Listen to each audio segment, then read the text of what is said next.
तृतीय वर्ष के विद्यार्थियों का आज की कक्षा में स्वागत है। आज मैं आपको जे.एस. मिल ने जो बेंथम के उपयोगितावाद में संशोधन किए उनके बारे में बताऊंगी। जे.एस. मिल ने अपनी पुस्तक यूटिलिटेरियनिज्म में उपयोगितावाद का संशोधित विचार प्रस्तुत किया। यह उसके नवचिंतन का परिणाम था, जिसमें वह सुखों के गुणात्मक अंतर की विवेचना करता है। मिल के अनुसार कुछ सुख दूसरे सुखों से श्रेष्ठ होते हैं, इसलिए कुछ विशिष्ट प्रकार के सुखों की दूसरे सुखों की अपेक्षा इच्छा करना उचित है। मिल भौतिक सुखों के साथ साथ नैतिक सुखों पर भी बल देता है। अतः मिल ने बेंथम के उपयोगितावादी सिद्धांत में संशोधित किया, जिससे मूल दर्शन में ही आधारभूत परिवर्तन हो गया। मिल द्वारा बेंथम के उपयोगितावाद में जो संशोधन किए गए उनको हम इन शीर्षकों में समझ सकते हैं। पहला, सुखों में गुणात्मक भेद। बेंथम सुखों में मात्रात्मक भेद मानता था, किंतु मिल ने उनमें गुणात्मक अंतर भी माना। बेंथम के अनुसार सब सुख समान हैं, अतः खेलने में उतना ही आनंद आता है जितना काव्य पाठन में। मिल ने इसका प्रतिवाद करते हुए कहा कि सुख में केवल मात्रा का ही नहीं वरन गुण का भी भेद होता है। इसके पक्ष में उसने बताया कि जिन लोगों को उच्च स्तरीय और निम्न स्तरीय दोनों प्रकार के सुखों का अनुभव है, वे उच्च स्तरीय सुखों को निम्न स्तरीय सुखों की अपेक्षा अधिक चाहते हैं। मिल के अनुसार शारीरिक आनंद से बौद्धिक आनंद उत्कृष्ट है। इससे मानसिक शांति मिलती है तथा ये अधिक स्थायी एवं सुरक्षित होते हैं। अतः मिल ने सुख को गुण की दृष्टि से उच्च और निम्न बताया। दूसरा, सुखों को मापा नहीं जा सकता। सुखों में गुणात्मक अंतर बताकर मिल ने यह स्वीकार किया कि सुखों की नाप तोल नहीं की जा सकती। सुखों की मात्रात्मक नाप तोल असंभव है, क्योंकि दो सुखों अथवा दुखों में कौन सा सुख तथा दुख तीक्ष्ण अथवा रोचक है, इसका निर्णय उन्हीं लोगों द्वारा किया जा सकता है जिन्होंने दोनों प्रकार के सुखों और दुखों का अनुभव किया है। मिल के अनुसार सुख की श्रेष्ठता या उपयोगिता को जांचने का तरीका केवल विद्वानों की सम्मति हो सकती है। ज्ञानी व्यक्ति जिन्हें विभिन्न सुखों की अनुभूतियों का ज्ञान है, वही सुखों की श्रेष्ठता अथवा उपयोगिता तथा उनकी निम्नता के संबंधों में निर्णय दे सकते हैं। विद्वानों के निर्णयों को ही सुखों के अच्छे बुरे होने का एकमात्र प्रमाण मानना चाहिए। इस प्रकार मिल बेंथम द्वारा प्रतिपादित सुख दुख की नाप तोल को गलत सिद्ध करता है। तीसरा, उपयोगिता का आधार नैतिकता। बेंथम के उपयोगितावादी दर्शन में नैतिक चेतना, कर्तव्य की भावना, नैतिक बंधन आदि के लिए कोई स्थान नहीं है। उसके अनुसार व्यक्ति के जीवन का लक्ष्य भौतिक आनंद के अतिरिक्त और कुछ नहीं। वह सभी चीज़ों को केवल भौतिक सुख की प्राप्ति में सहायक या बाधक के रूप में देखकर उन्हें अच्छा या बुरा बताता है। नैतिक आधार पर वह चीज़ों को नहीं देखता। मैक्सी ने इसीलिए कहा है कि बेंथम ने राजनीति को नीतिशास्त्र से उसी प्रकार पूरी तरह अलग कर दिया जिस प्रकार मैकियावेली ने किया था। मिल का विश्वास था कि मनुष्य की चेतना के निर्माण में प्रेम, सहानुभूति, धार्मिक भावना और आत्मोत्सर्ग की प्रवृत्ति आदि का भी योग रहता है। उसकी यह भी मान्यता थी कि कर्तव्य की भावना वैयक्तिक अधिकारों तथा निजी स्वार्थों से व्युत्पन्न नहीं हो सकती। वस्तुतः मिल ने अंतःकरण से उद्भूत कर्तव्य भावना को जीवन में प्रधान मानकर उपयोगिता को नैतिकता पर आधारित करने का प्रयास किया। अंतःकरण का प्रधान गुण है, अतः अन्य लोगों के सुखों की वृद्धि तथा उनके दुखों का ह्रास चाहना।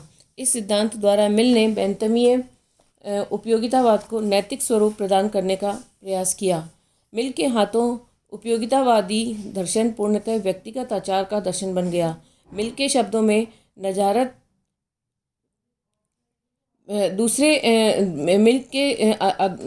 के शब्दों में दूसरे के साथ ऐसा व्यवहार करो जैसा कि तुम चाहते हो कि तुम्हारे साथ करे, और अपने पड़ोसी से उसी भांति प्यार करो जैसे तुम स्वयं से करते हो। ये नियम उपयोगितावादी नैतिकता के आदर्श की पूर्ण पराकाष्ठा है।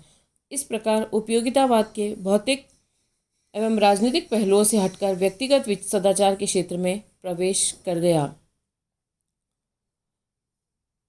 चौथा, व्यक्तिगत एवं सामाजिक हित। मिल ने बेंथम के उपयोगितावाद में एक अन्य संशोधन किया। बेंथम ने व्यक्तिगत एवं सामाजिक हित में सामंजस्य स्थापित करने की दृष्टि से दंड भय के सिद्धांत का प्रतिपादन किया। उसका मत था कि दंड भय के कारण व्यक्ति को बुरे एवं असामाजिक कार्य करने से रोका जा सकता है। उसके 4 प्रकार के दंडों भौतिक दंड, राजनीतिक दंड, नैतिक दंड, धार्मिक दंड का उल्लेख भी किया। निश्चय ही इन चारों प्रकार के दंड के भय से व्यक्ति अच्छे आचरण करने के लिए बाध्य किया जा सकता है, किंतु मिल इन्हें केवल बाह्य बंधन मानता है। स्वार्थ और सार्वजनिक सुख के अंतर को कम करने के में मिल की मान्यताएं बेंथम से भिन्न है। मिल कहते हैं कि उपयोगितावादी मानदंड व्यक्ति का अधिकतम सुख न होकर अधिकतम सामूहिक सुख है। बेंथम द्वारा प्रतिपादित चारों बाह्य दंड भयों अथवा अनुशास्तियों को मिल व्यक्तियों में एकता स्थापित करने की दृष्टि से कृत्रिम एवं अस्थायी मानता था।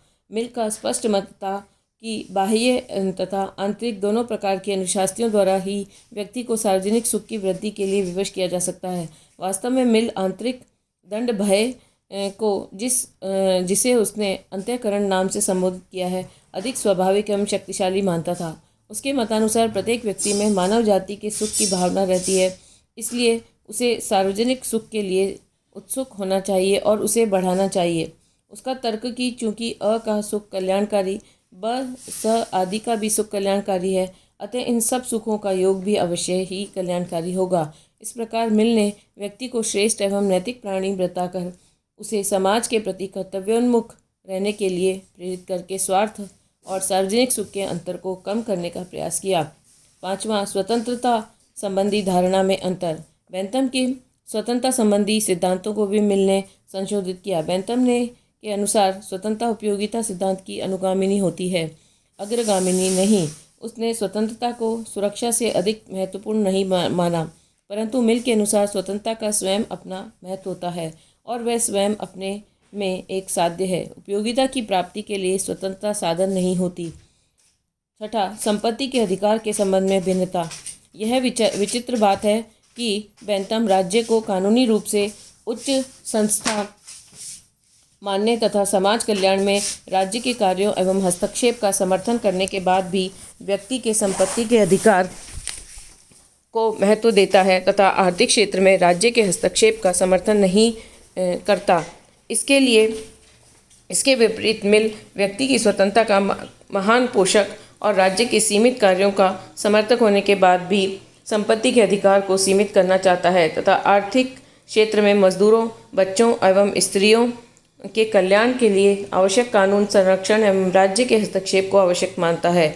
व्यक्तिवादी होते हुए भी यहाँ मिल गरीब एवं शोषित वर्ग के हित में राज्य के आर्थिक क्षेत्र में हस्तक्षेप और नियंत्रण के अधिकार को का समाजवादियों के समान समर्थन करता है।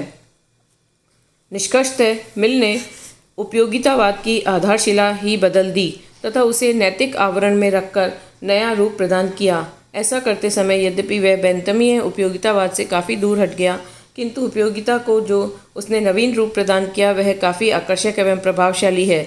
मिल के हाथों में व्यक्ति केवल अपना सुख चाहने वाला नहीं रह गया है, अपितु वह दूसरों का सुख चाहने वाला श्रेष्ठ नैतिक प्राणी बन गया है। मिल के व्यक्तिगत आचार के दर्शन को यदि राज्य पर लागू किया जाए तो उससे ये निष्कर्ष निकलता है कि राज्य व्यक्ति को केवल भौतिक सुख प्रदान करने वाली संस्था न होकर एक नैतिक संस्था है जिसका उद्देश्य भी नैतिक है। इस संबंध में वेपर का कथन है कि मिल ने राज्य को नैतिक उद्देश्य से युक्त नैतिक संस्था बना दिया। उसका उद्देश्य उपयोगिता न होकर व्यक्ति में सद्गुण की वृद्धि करना होना चाहिए। इस प्रकार मिल ने उपयोगितावाद की रक्षा अवश्य की, किंतु समस्त उपयोगितावादी दर्शन का त्याग कर दिया। धन्यवाद।